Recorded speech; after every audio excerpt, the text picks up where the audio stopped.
Sa pool, sa video, ang rambulan po ng mga lalaking may hawak na baseball bat at itak, dyan po yan sa Tondo sa Maynila. Sa video, makikita pang sumugod ang lalaking may baseball bat. Nang magkalapit na, tila nag-espadahan ng dalawa. Aray ko po, pinagtataga naman siya ng lalaking may itak.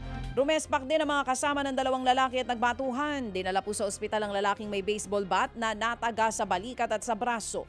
Lumalabas po sa investigasyon na nagsimula pala ang alitan ng dalawang grupo sa pikunan ng mga nanonood lamang ng basketball game. Hinahanap na po ng barangay ang lalaking may itak pero nakatakas na ito. Nakipag-ugnayan naman ang barangay sa mga pulis para humingi ng tulong sa seguridad at masiguro na hindi naaabot sa rambulan ang huling laban ng liga sa paparating na linggo. Sa Quezon City, arestado pong isang mekaniko na magnanakaw ng motorsiklo. Ayon sa mga pulis, naaktuhan po ng dalawang bata na kinakalikot ng lalaki ang nakaparadang motor kaya isinumbong nila ito sa may-ari. Nang makita po ng may-ari, saktong paalis ng lalaki, tangay ang motorsiklo.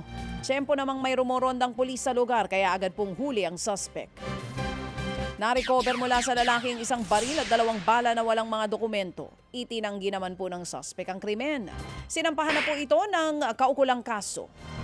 Arestado ang isang lalaki na nahuling nagnakaw naman ng kable sa Ayala Tunnel, dyan po yan sa Makati City. Sa kuha nga ng CCTV, makikita kung paano hinugot ng lalaki ang wire sa itaas po ng tunnel. Ayun no, kitang-kita. O aray ko po, delikado po yan. Pinagpuputol po ng lalaki ito pong wiring. Namataan nga ito ng CCTV operator kaya inaresto agad ang suspect pagkalabas po nito ng lagusan. Ayun, may silbi pala yung mga CCTV natin eh. Dapat ganun, di ba? Para di na nauuwi sa pagnanakaw. Nahuli po sa kanya ang bag kung saan inilagay ang putol-putol na kable. Nasa kustodiya na ng Makati Police ang suspect at mahaharap sa kaukulang reklamo.